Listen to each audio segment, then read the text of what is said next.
पुणे विद्यापीठाला सावित्रीबाई फुलेंचं नाव द्यावं यासाठी महाराष्ट्रभर प्रचंड असं आंदोलन झाले होते। कारण सावित्रीबाई फुलेंचं योगदान या देशाला कधी विसरता येणार नाही आणि म्हणून शैक्षणिक क्षेत्रामध्ये सावित्रीबाई फुले या सर्व बहुजनांच्या आणि सर्व महिला वर्गाच्या एक प्रेरणा स्त्रोत आहे। त्यांचं नाव विद्यापीठाला देऊन पुणे विद्यापीठाला देऊन काही वर्षच झालेले आहेत, तरी इतकी का घाई झाली की उपकेंद्राला दुसरं नाव द्यावं यामागे काहीतरी राजकारण आहे असं आम्हाला वाटतं। म्हणून जे विद्यापीठ अधिसभा आहे त्याचं जे काम आहे विद्यार्थ्यांसाठी शैक्षणिक अधिक चांगलं काम करण्याकरता, दर्जा दुरुस्ती करण्याकरता या प्रतिनिधींनी काम केलं पाहिजे।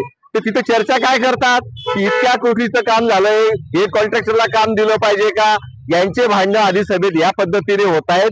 आणि पुणे विद्यापीठाची अधिसभा हे नामांतर करण्याकरता नेमलेली आहे का, लोकांनी यासाठी यांना निवडून दिलेलं आहे का? यांनी त्या ठिकाणी बसून विद्यार्थ्यांच्या मूलभूत प्रश्नावरती, शैक्षणिक प्रश्नावरती काम केलं पाहिजे। आणि आमची नाशिककर म्हणून नाशिक शहरातील सर्व परिवर्तनवादी व्यक्ती, पक्ष, संघटनांना आम्ही सगळ्यांना समोर एकत्र करणार आहोत आणि भारतीय कम्युनिस्ट पक्ष आणि संविधान प्रेमी सर्व नाशिककरांच्या वतीने आम्ही मागणी करणार आहोत की कोणत्याही परिस्थितीमध्ये सावित्रीबाई फुले पुणे विद्यापीठ उपकेंद्रास सावित्रीबाई फुले पुणे विद्यापीठ उपकेंद्र असंच नाव असलं पाहिजे।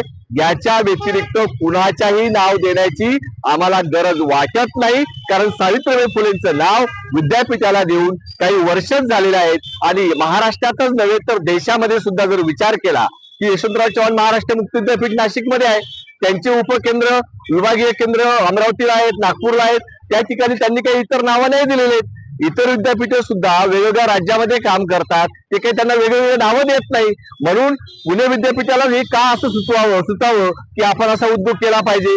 नावांच्या अस्मितेतून सावित्रीबाई फुलेंचा इतिहास तुम्ही गाडण्याचा जर कोणी प्रयत्न करणार असेल तर नाशिककर आणि नाशिक विभागातील सर्व जनता, ते अहमदनगर असेल, अहिल्यानगर असेल, आत्ताच त्या ठिकाणी सुद्धा आंदोलन होणार आहे। आणि पुणे आणि अहिल्यानगरच्या या दोन्ही ठिकाणच्या, नाशिक आणि अहिल्यानगरच्या या दोन्ही उपकेंद्रांना कोणतेही नवीन नाव देण्याची गरज नाही, अशी भूमिका भारतीय कम्युनिस्ट पक्षाच्या वतीने, संविधान प्रेमी नाशिककर चळवळीच्या वतीने, परिवर्तन चळवळीच्या वतीने आम्ही आवाहन करतो। आणि येणाऱ्या काळामध्ये जर याची दखल घेतली नाही तर सर्व परिवर्तनवादी व्यक्ती, संघटना एकत्र येऊन आम्ही मोठं आंदोलन उभारू आणि हा सर्व डाव जो रचलेला आहे पुणे विद्यापीठाच्या अधिसभेने, हा उलटून लावल्याशिवाय आम्ही राहणार नाही। हा इशारा आम्ही आज आता सावित्रीबाई फुले आणि महात्मा फुले यांच्या प्रतिमेला अभिवादन करत आम्ही आज देत आहोत।